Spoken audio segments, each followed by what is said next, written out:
Sa puso ng Quezon Memorial Circle, nakatuyo ang simbolong pambansang pagkakailanlan.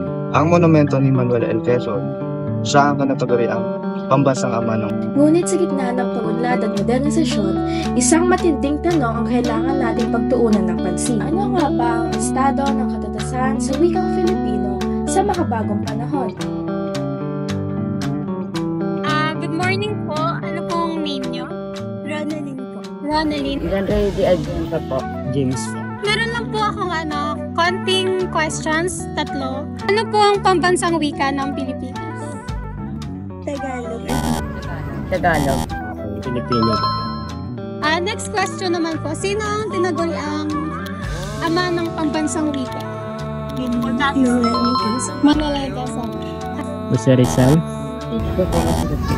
Anong patutubong wika ang ginawang saligan ng wikang pambansa ayon sa nilabas na kautosan ni Pangulong Quezon noong 1937? Sa panahon ngayon, maraming mga magulang ay nais ang kanilang mga anak ay matuto ng wikang Ingles. Dahil dito, simula noong Mayo, 16 na higit kumulang 55% ng mga nasa hustong gulang ay mas matatas sa wikang Ingles kaysa sa wikang Pilipino. Araw na buhay, paano natin binibigyang halaga ang ating outlook? Ano ang mga hamon na kinakaharap natin sa pagpapanatili ng ating kasaysayan? May tanong lang po ako sa inyo. Sa tingin niyo po ba nananaig pa rin yung wikang Filipino sa makabagong henerasyon? Sa ngayon kasi medyo taglis na tayo ngayon. Medyo karamihan talaga taglis na. So, dapat mahalin pa rin natin ang sariling atin para ito yung tunay na kultura. Palulutangin natin ng kultura kahit mag-English tayo. Pero hindi natin kalimutan ang ating sariling atin.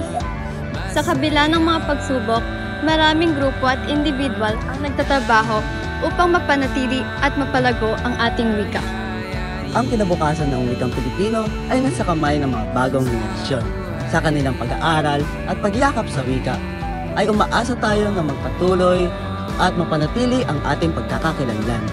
Lagi niyo sa isip ang kahalagahan ng ating wika.